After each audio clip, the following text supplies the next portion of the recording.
Assalamualaikum warahmatullahi wabarakatuh. Bismillahirrahmanirrahim. Alhamdulillahirabbil alamin. Wassalatu wassalamu ala asrafil anbiya'i wal mursalin sayyidina wa maulana Muhammadin wa ala alihi wa ashabihi ajma'in. Amma ba'du. Qala Allah Ta'ala fi Qur'anil Karim, a'udzu billahi minasyaitonir rajim. Bismillahirrahmanirrahim.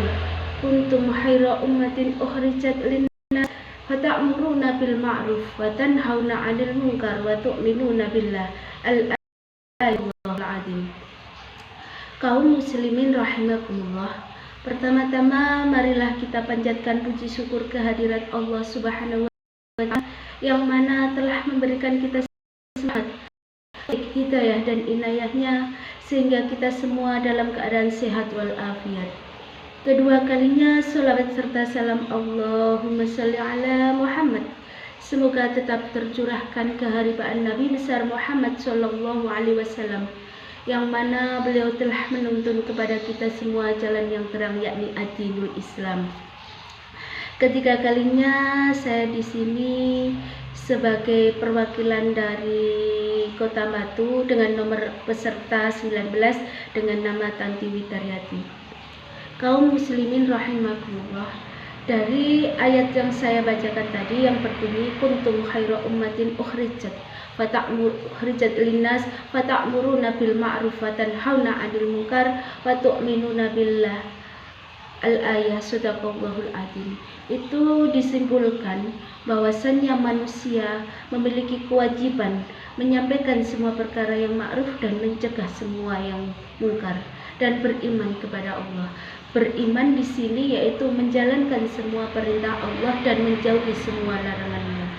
Karena Allah menciptakan manusia itu hanya untuk beribadah, hanya untuk menyembah kepada Allah. Kaum muslimin rahimakumullah, ada satu manusia spesial yang diciptakan oleh Allah yang bisa masuk surga ke dalam jalan yang ia sukai, yang jalan yang ia inginkan. Manusia itu siapa? Yakni perempuan. Perempuan bisa masuk ke dalam surganya Allah dengan 4 cara. Yang pertama, perempuan itu ya harus sholat 5 waktu sehari semalam. Sholat yang dimaksud ini adalah sholat wajib 5 waktu. Yang kedua, perempuan itu harus melaksanakan puasa di bulan Ramadan. Kalau yang poin 1 dan poin 2, insya Allah kaum muslimin semua pasti melaksanakan. Yang ketiga, perempuan tersebut harus taat kepada suaminya. Taat dalam kata semua, menuruti semua perintah suami selagi perintah itu melanggar ajaran syariat Islam. Ini seringkali para wanita mengabaikannya. Misalkan dalam contoh yang kecil saja, misalkan sang suami menginginkan wanitanya berambut panjang. Mah, saya sangat suka sekali kalau seorang wanita itu berambut panjang.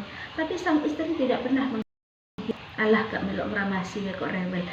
Itu seringkali dilupakan oleh para istri. Padahal itu hal sekecil yang harus ditaati. Apapun semua keinginan suami selagi keinginan itu tidak melanggar syariat Islam harus dipatuhi.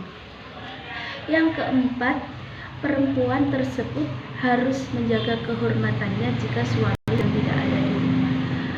Sedang di rumah tidak boleh ada tamu, baik itu dari keluarga jauh, apalagi sang istri memberikan kehormatannya kepada orang lain. Naudzubillah min syarri.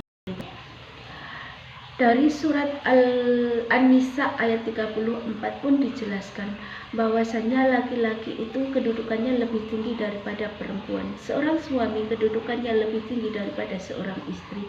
Ar-rijalu qawwamuna 'alan nisa.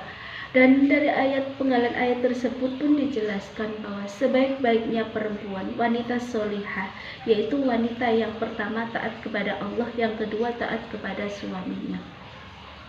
Adapun ciri wanita solihah, yang pertama wanita itu harus sabar, harus memiliki sifat sabar. Sabar dalam kata apa? Menghadapi semua ujian yang diberikan oleh Allah. Karena dalam sebuah pernikahan, dalam sebuah rumah tangga, ujian itu dari mana datangnya? Allah pasti menguji di sebuah pernikahan itu. Kadang diuji dengan perekonomian, kadang diuji dengan keluarga yang sakit, suami yang sakit, orang tua yang sakit. Kalau kita bisa menghadapi ujian dari Allah tersebut, insya Allah Allah akan mengangkat derajat. Kita bayangkan saja contohnya, naik ke kelas berikutnya, pasti menghadapi ujian, apalagi dalam kehidupan rumah tangga kita. Kita mau meningkatkan fase-fase kehidupan kita, pasti kita akan mengalami berbagai macam ujian. Makanya kita harus lakukan apa yang harus kita lakukan, kita harus sabar ujian-ujian dari Allah. Itu yang pertama. Yang kedua, seorang istri harus enak dipandang mata suaminya, dalam artian cantik dipandang suaminya. Suami kerja, seorang istri dengan pakai daster, dengan wajah cemberut, muka kusam, tidak mandi dan sebagainya, bau dapur. Suami mana Bu yang betah di rumah kalau suami istrinya seperti itu? Ibu sekalian, di luar sana banyak sekali wanita-wanita cantik. Naudzubillah min syarri dzalik. Semoga kita bisa menyenangkan hati suami-suami kita. Setiap pulang kerja kita sambut kedatangan suami kita dengan senyuman, dengan perasaan yang bahagia, dan dengan yang bukan cantik. Kalau cantik itu kan relatif, tapi cantik di mata suami kita. Itu yang kedua. Yang ketiga, kita harus menjadi libas. Hunna libasulakum wa antum libasulahunna. Kita harus menjadi selimut atau aurat bagi suami-suami kita. Yang dimaksud penutup aurat itu apa, ibu-ibu sekalian? Penutup aurat kita harus menjaga aib suaminya. Aib suami-suami kita kan tidak ada manusia sempurna. Pasti suami-suami kita semua pernah melakukan kesalahan, dan janganlah satu kesalahan itu menjadi seumur hidup kita ingat. Kita ceritakan di kantor, sengaja bercerita, suamiku gini. Bercerita di tetangga, di saudara. Kalau nggak cerita, biasanya pasang status di sosmed dengan menginisialkan siapa, tapi mengarah kepada kelakuan suami kita. Jangan ibu sekalian, karena di sosmed itu semua membaca, itu merupakan kita mengingat suami kita. Dan jangan pula terlebih-lebih kita bercurhat cerita pada mantan pacar kita. Habis reunian, tukar-tukaran nomor HP, nomor WA, terus tanya-tanya kabar, hanya melenceng menceritakan permasalahan yang ada di rumah tangga kita. Jangan ibu-ibu sekalian, karena setan ada di mana-mana. Naudzubillah. Nah, itu nomor 3. Yang keempat, kita jangan pernah suudzon kepada suami kita. Suami lagi kerja, suami siapa ya? Suamiku nanti chat sama siapa ya? Suamiku sedang apa ya di sana? Dari hati kita seperti itu merupakan doa bagi kita sendiri. Pulang kerja, HP-nya langsung diambil, dilihat, suamiku ini habis chat dari siapa, suamiku. Nah, jangan ibu-ibu.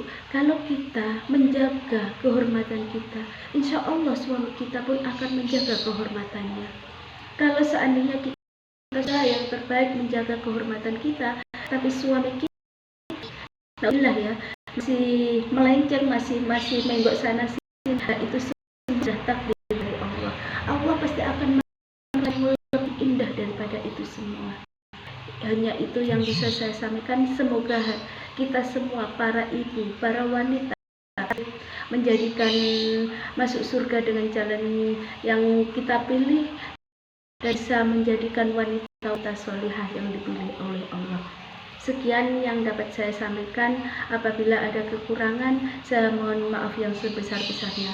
Akhirul qauli hadza, ihdinas siratal mustaqim, wallahul muwaffiq ila aqwamit thoriq. Assalamualaikum warahmatullahi wabarakatuh.